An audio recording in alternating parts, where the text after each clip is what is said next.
우리가 그 성경 말씀인 에스겔서 39장 또 21절 이하의 말씀을 읽게 되면 특별히 영광이라는 단어가 오늘 본문에 전반적으로 흐르고 있는 중요한 단어가 됩니다.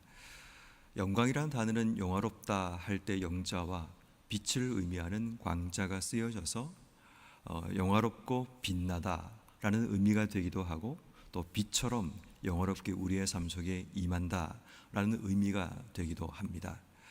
그렇지만 구약 성경에서 이 영광이라는 이 단어는 카보드라는 히브리어 단어를 쓰게 되는데, 이 단어는 무게를 내다, 무겁다라는 그런 의미를 가집니다.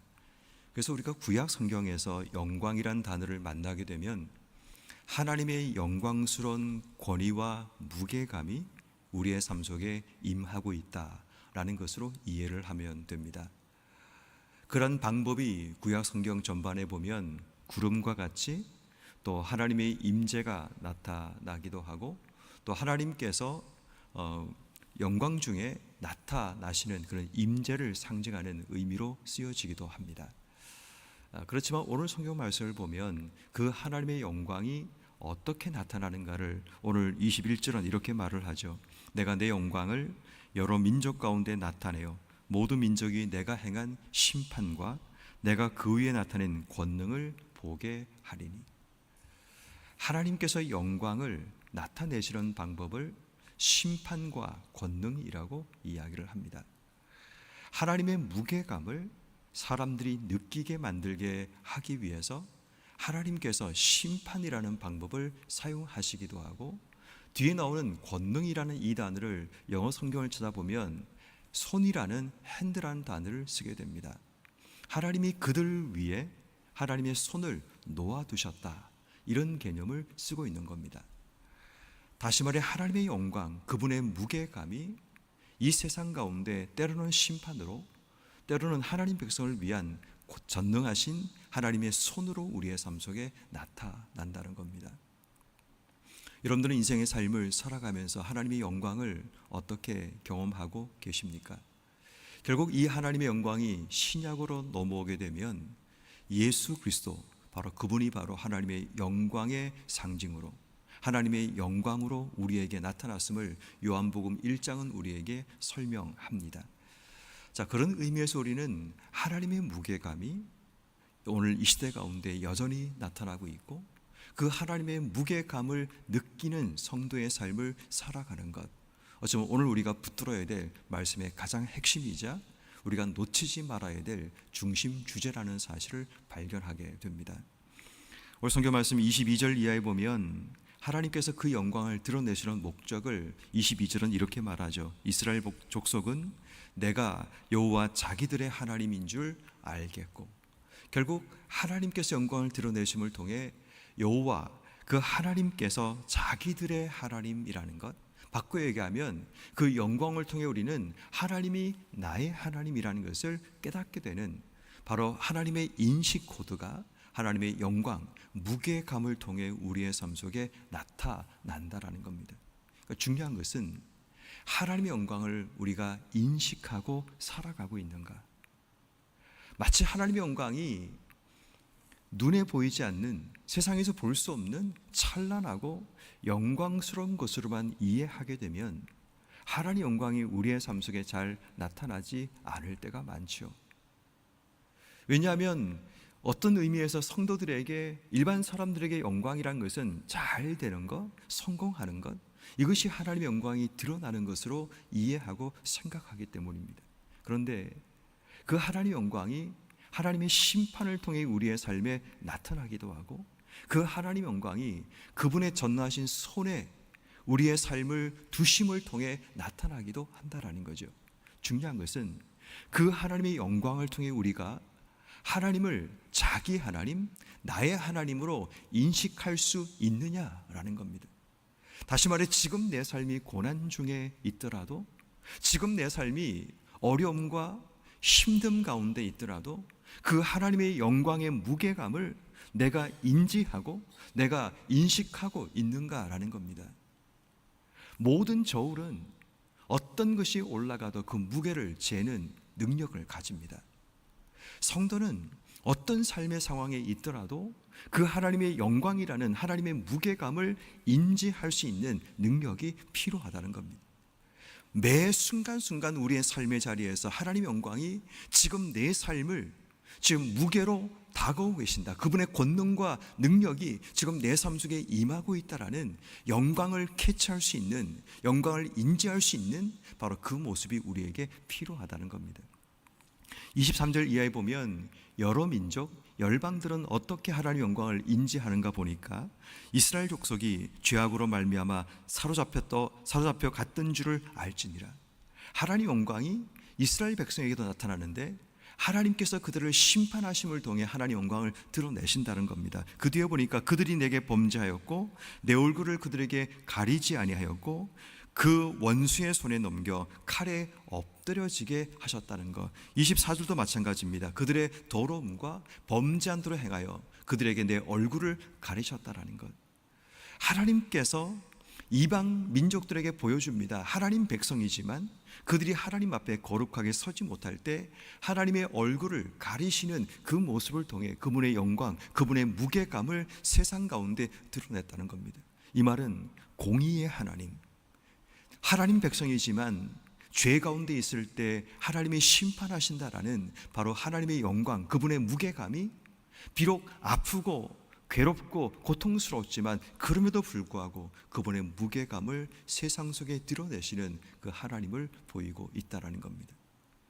다시 말하지만 우리는 내 삶에 일어나는 일들과 내 주변에 일어나는 그 일들을 통해 하나님의 영광이, 그분의 무게가, 그분의 권위가 지금 어떻게 세상 가운데, 어떻게 우리 주변 가운데, 어떻게 이 제주 땅 가운데 임하고 있는가를 돌아볼 수 있는, 하나님의 무게를 인식할 수 있는 저울과 같은 신앙이 우리에게 필요합니다. 그리고 성경 말씀에 보면 25절 말씀 이하에 보면 이제 하나님께서 그 영광을 어떻게 드러내시는가를 구체적인 방법을 이제 소개하고 있는데 25절, 내가 이제 내 거룩한 이름을 위하여 열심을 내겠다라고 얘기합니다. 하나님의 열심이 그 영광을 이 땅 속에 나타내기 위해 열심을 통해 하나님께서 나타내시는데 그 열심이 야곱의 사로잡힌 자를 돌아오게 하시는 것을 통해 이스라엘 온 족속에게 하나님이 사랑을 베푸시는 걸 통해 그 영광을 드러내시겠다는 것을 보여주고 있습니다. 또한 27절 말씀 이하에 보면 그들을 만민 중에 돌아오게 하고 적국 중에서 모아내어 많은 민족이 보는 데서 그들로 말미암아 나의 거룩함을 나타낼 때라.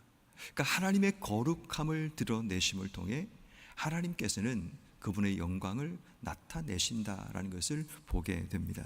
뿐만 아니라 28절 이하의 말씀에 보면 전에는 또 후에라는 단어가 바뀌어 대조적으로 쓰여지고 있는데 전에는 사로잡혀 여러 나라에 이르게 하였거니와 후에는 내가 그들을 모아 고국 땅으로 돌아오게 하고 한 사람도 이방 땅에 남지 않게 하리니 그 이유가 뭔가 보니까 그들이 내가 여호와 자기들의 하나님인 줄을 알리라 라고 얘기합니다. 자, 하나님의 목적이, 영광의 목적이 분명하게 드러나죠. 아까 말씀드린 것처럼 22절과 28절 말씀은 내가 자기들의 하나님인 것을 그들로 알게 하는 것이 하나님의 영광의 목적이라는 겁니다.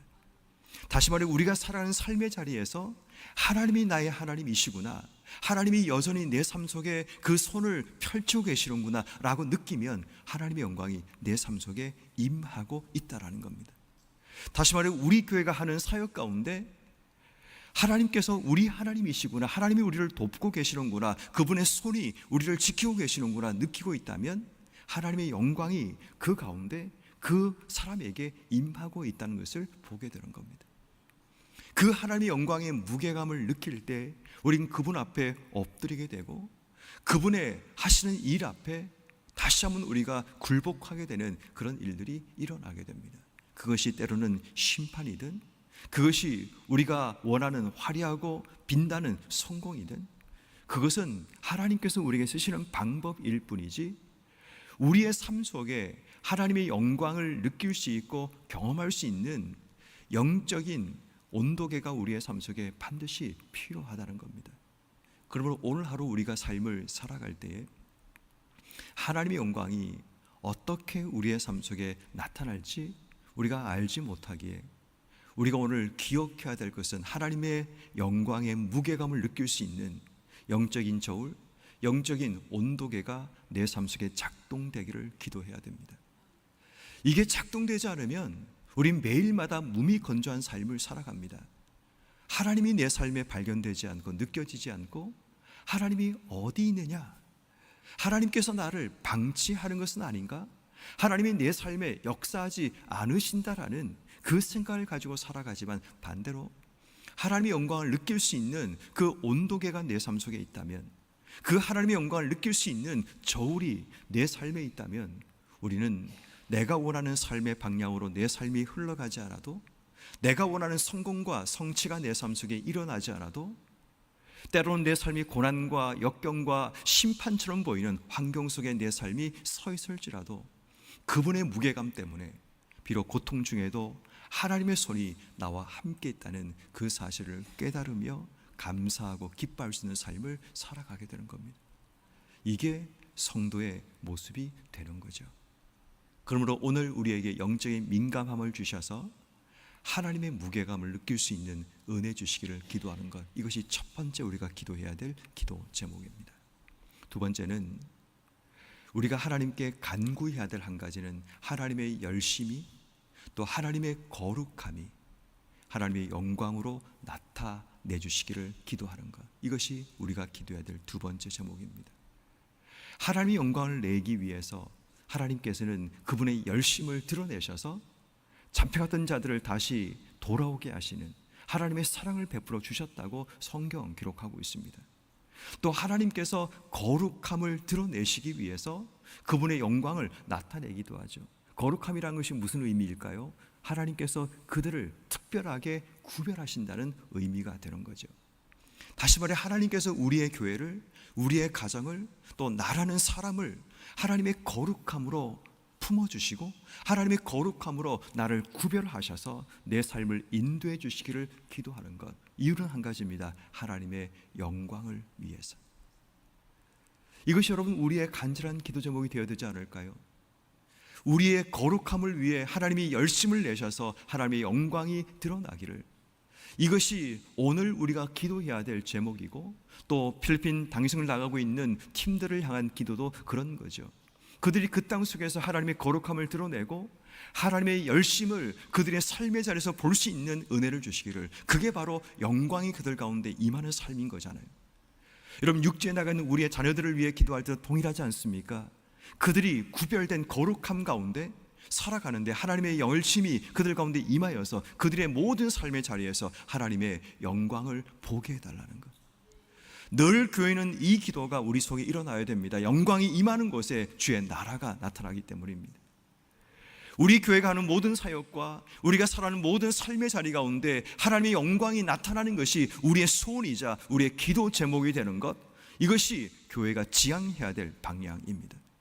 하나님의 영광이 없는 곳에 우리가 서 있을 이유가 없죠. 왜냐하면 성도의 목적은 하나님의 영광이 우리를 통해, 교회를 통해 나타나기 위해 기도하고 준비하는 자들이기 때문인 겁니다.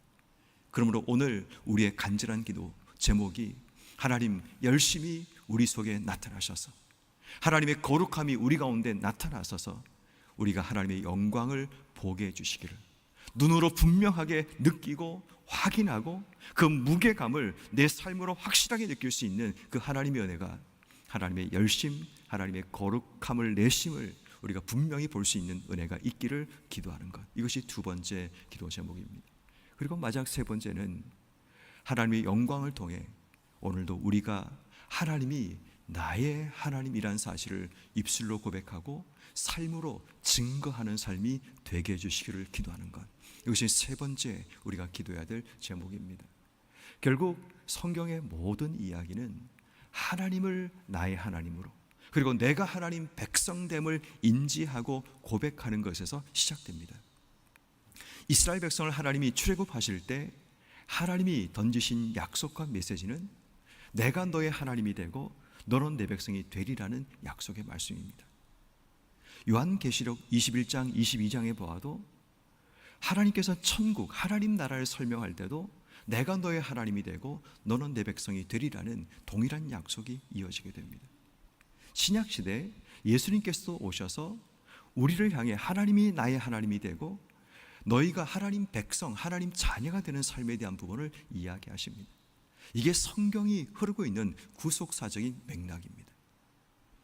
우리가 하나님의 자녀가 되고 백성이 되고 하나님이 나의 하나님이 될 때 그때부터 우리의 삶에 하나님의 역사가 시작되는 겁니다. 교회가 추구해야 될 하나님의 영광은 하나님이 우리 하나님이 되고 우리가 그분께 연결되는 삶을 살아가는 겁니다.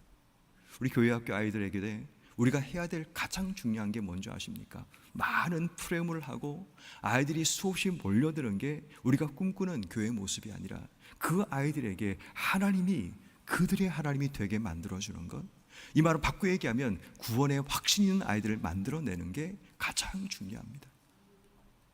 제 꿈은 뭐냐 하면 우리 아이들이 어릴 때 우리 영락교회를 통해서 예수를 나의 구주로 영접하고 예수를 영접한 자가 어떻게 살아야 되는가를 교회에서 배우고 그 삶을 성장한 이후에도 흔들리지 않게 견고하게 세워나가는 것, 이게 제가 오랫동안 기도하고 품어왔던 기도 제목입니다.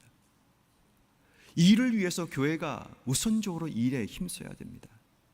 다른 거 중요하지 않습니다. 어떤 프레임을 하고 신나는 야외를 하고 이거 중요하지 않고 가장 기본이 뭔가 하면 예수의 복음이 그 아이들한테 들어가서 그 아이들이 예수를 나의 주님이라고 고백하게 하는, 하나님이 나의 하나님이라고 고백하는 그 신앙 고백이 시작점이 되어서, 그럼 우리가 던질 말이 있잖아요. 그러면 네가 하나님 너의 하나님이라면 너의 삶이 왜 그렇냐라고 얘기할 수 있는데, 문제는 이 기초가 무너진 상태에서 예수 믿고 성경 읽고 기도하고 이렇게 아무리 얘기해봤자 아이들에게 근거가 없는 겁니다. 내가 왜 이걸 해야 되지? 그 기본적인 근거가 없다 보니까 신앙이 무너지는 겁니다. 가장 중요한 본질은 그 아이들이 예수를 나의 구주로 고백하고 있는가를 확인하는 것이 교사의 역할이고 목회자의 역할입니다. 그리고 그것이 교족부에 기록되어서 그것이 그런 아이들이 어떻게 우리 교회 안에 성장하고 있는가를 우리가 데이터로 확립해야 됩니다. 그래야지만 교회의 변화가 일어날 수 있는 겁니다. 근데 그거 없는 상태에서 그냥 예전에 70년대 80년대 교육 방식을 그대로 가져와서 아이들을 가르쳐봤자 시간 지나고 나면 청년이 되고 성장하면 다 교회를 떠나버립니다. 지금 한국교회가 가장 먼저 해야 될 중요한 데이터는 그 예수를 구주로 영접하는 아이들이 왜 세상 속에 나가서 흔들리는가를 확인하는 그 과정이 필요합니다. 그게 깊은 데이터가 필요합니다. 1, 2년 과정이 아니라 10년, 20년, 30년 과정의 데이터가 필요합니다. 그래야지 제대로 된 교회국이 나타날 수 있고, 그러면 어떻게 우리가 이 과정에서 아이들을 위해서 이 일을 할 수 있는가? 그러니까 다시 말해 우리가 Y가 없으면, 왜 해야 되는가가 없으면 매일마다 What으로 승부하다 보면 결국 교회는 자꾸만 세상적인 흐름에 따라 오늘은 여기 갔다가 내일은 저기 갔다가 계속 흔들 수밖에 없는 일이 벌어지는 겁니다. 왜 이 일을 해야 되는가? 사이먼 시몬이라는 사람이 Y로 시작하라는 책을 썼는데 그 책의 내용도 마찬가지. 기업들이 광고를 하고 마케팅을 하는데 모든 기업들이 What으로 시작한다는 겁니다. 우리가 이 제품이 어떤 제품인가를 자꾸 설명하려고 한다는 겁니다. 그리고 어떤 기능이 있는가, how를 설명한다는 겁니다. 그런데 사이먼 시몬이라는 사람은 완전히 역으로 바꿔버립니다. 아니, 첫 번째가 why, 그리고 how, 그 다음에 what으로 가는 것이 이게 광고의 특성이라고. 그래서 애플 광고는 보면 왜 애플인가를 먼저 설명합니다. 그리고 어떻게, 그리고 what으로 뒤에 나갑니다. what은 중요하지 않다는 겁니다. Y라는 목적을 사람들이 공유할 때 그 제품을 사게 되고 충성스러운 고객이 된다는 그런 메시지가 있습니다. 교회 교육도 마찬가지, 우리 시장도 마찬가지입니다. 왜 하나님이 나의 하나님이 되어야 되는가를 분명하게 알려주면 그들의 삶 속에 그럼 어떻게 해야 될까요? 우리가 무엇을 하며 살아가야 될까요? 이게 나오지 않겠습니까? 우리 교회도 마찬가지입니다. 왜 하나님이 나의 하나님인가? 그 사실을 분명하게 발견하고, 그럼 우리가 어떻게 해야 됩니까? 그리고 무엇을 우리가 지향하며 나가야 됩니까가 분명히 드러날 때 교회는 새로워지고 하나님의 영광을 다시 한번 꿈꾸는 교회로 바뀌어질 수 있습니다. 그러므로 여러분, 영광이 우리에게 주는 메시지 마지막은 하나님이 나의 하나님이 되는 것, 이것이 우리의 목적이 돼요. 오늘도 하나님의 영광이 임하는 곳에 내가 서고 그 하나님의 영광을 이 땅 속에 임하기 위해 노력하고 기도하는 여러분 한 분 한 분 되기를 주의 이름으로 축원합니다.